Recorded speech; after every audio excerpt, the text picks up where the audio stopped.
দেখো 1905 সালে যে বঙ্গভঙ্গ আন্দোলন ভারতের রাজনীতিতে গভীর প্রভাব ফেলে, এই সিদ্ধান্তটি ছিল একটা চক্রান্ত যাতে হিন্দু মুসলিম ঐক্যকে ভেঙে দেওয়া যায়, যেটা তোমাদেরকে আমি বললাম, এবং ভারতীয় জাতীয়তাবাদী আন্দোলনকে দুর্বল করা যায়। এরপর 1909 সালে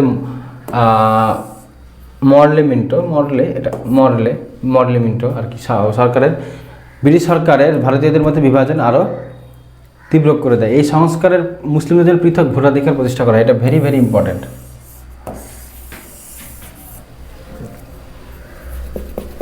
পৃথক নির্বাচনী ব্যবস্থা,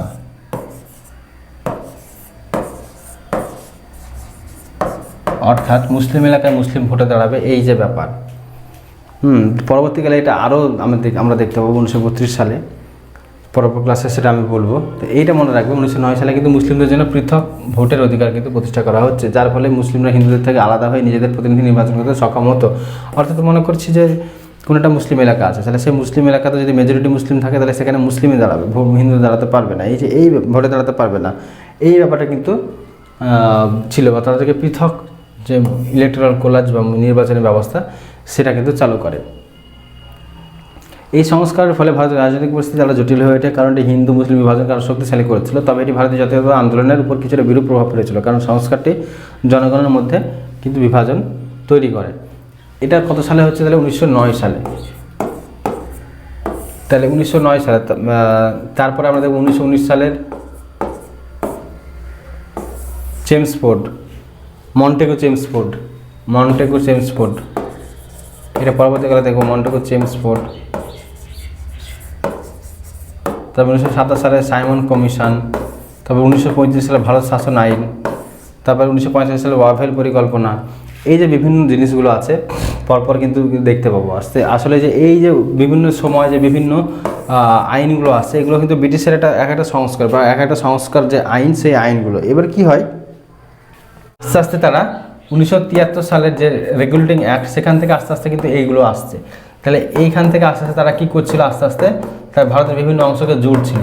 তার পরবর্তীকালে কী হয়, যখন এই সব সালে চলে আসে, তখন আস্তে আস্তে ভারতীয়দেরকে অধিকার দেওয়া শুরু হয়, এবং তার এখানে আরও দেওয়া হয়, এবং 1947 সালে ভারত স্বাধীন হয়। অর্থাৎ আইনের মাধ্যমে আস্তে আস্তে তারা জুড়ছে, এবং ভারতের বিভিন্ন নেতারা আন্দোলনের মাধ্যমে আস্তে আস্তে এখানে খুলছে, দিয়ে এখানে স্বাধীনতা পাচ্ছে। এই কাজটা কিন্তু গান্ধীজিই করেছিলেন, যে এই যে আইনের মাধ্যমে, যে তিনি তো একজন লয়ার ছিলেন, যে আইনের গিটগুলোকে কিন্তু আস্তে আস্তে এই গিট খোলার মাধ্যমে স্বাধীনতা চেয়েছিলেন, এবং সেটাও কিন্তু হয় যে বিভিন্ন আইন করে তারা আমাদেরকে বিভিন্নভাবে জুড়ে নিচ্ছে, এবং সেই আইনগুলোকে আস্তে আস্তে আলগা করছে, আস্তে আস্তে গিটগুলো খুলতে 1947 সালে আমাদের দেশ কিন্তু স্বাধীনতা লাভ করছে। 1911 সালে দিল্লি দরবার, এটা খুবই গুরুত্বপূর্ণ, আমরা দেখব 1911 সালে দিল্লি দরবার কেন হচ্ছে, কী হচ্ছে সেটা আমরা দেখি। 1911 সালের ঘটনা ভারতের ইতিহাসে গুরুত্বপূর্ণ। এই বছর ব্রিটিশ রাজপুত্র পঞ্চম জর্জের ভারত সফরের সময় দিল্লি দরবার অনুষ্ঠিত হয়, যা ভারতীয় উপমহাদেশের ব্রিটিশ শাসনের শক্তি প্রদর্শন হিসেবে দেখা হয়। এই দরবারের মাধ্যমে ব্রিটিশরা নিজেদের শক্তি এবং আধিপত্য প্রদর্শন করতে চেয়েছিল। এই দরবারের লক্ষ্য ছিল ভারতীয়দের প্রতি ব্রিটিশ শাসনের আধিপত্য প্রতিষ্ঠা করা। অন্যদিকে বঙ্গভঙ্গের রদও এই একই সময়ে একটি গুরুত্বপূর্ণ সিদ্ধান্ত ছিল। ব্রিটিশ সরকার বঙ্গভঙ্গের সিদ্ধান্ত প্রত্যাহার করে নেয়, যা ভারতীয় জাতীয়তাবাদী আন্দোলনের একটা বিজয় হিসেবে দেখা হয়। এখানে একটা কথা বলবো, যে লর্ড কার্জন এই বঙ্গভঙ্গটাকে বলেছিল, ইট ইজ এ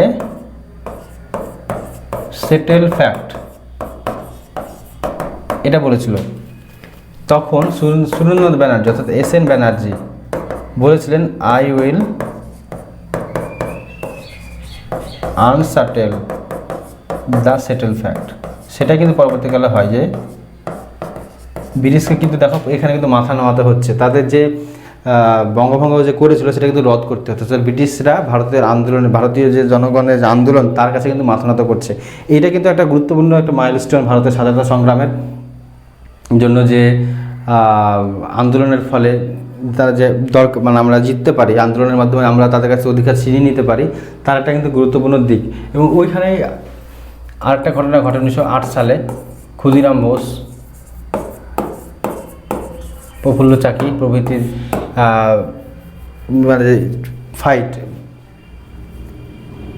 ক্ষুদিরাম বোসের ফাঁসি।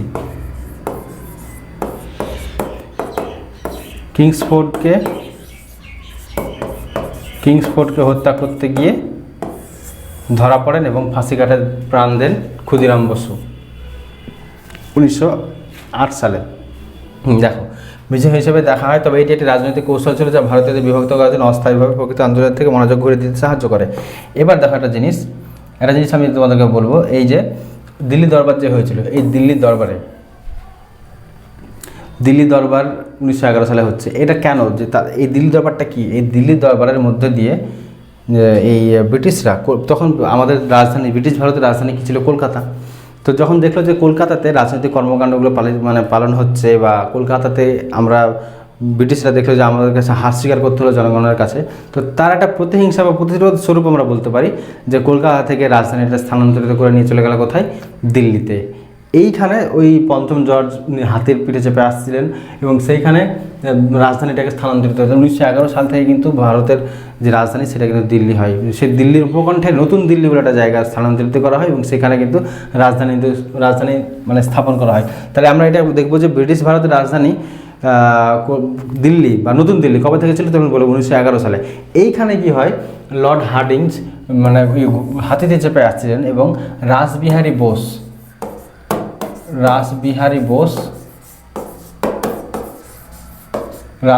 বোসের নেতৃত্বে ওই হাতির উপরে বা অ্যাকচুয়ালি হার্ডিঞ্জের উপরে বোমা নিক্ষেপ করা হয় এবং সেইখানে ওই বোমার আঘাতে যে হাতিতে চেপেছিলেন তার হাতির ক্ষতিগ্রস্ত হয়, মানে হাতিটি আহত হয়, পায়ে বোমাটা লাগে, কিন্তু হার্ডিঞ্জ বেঁচে যান।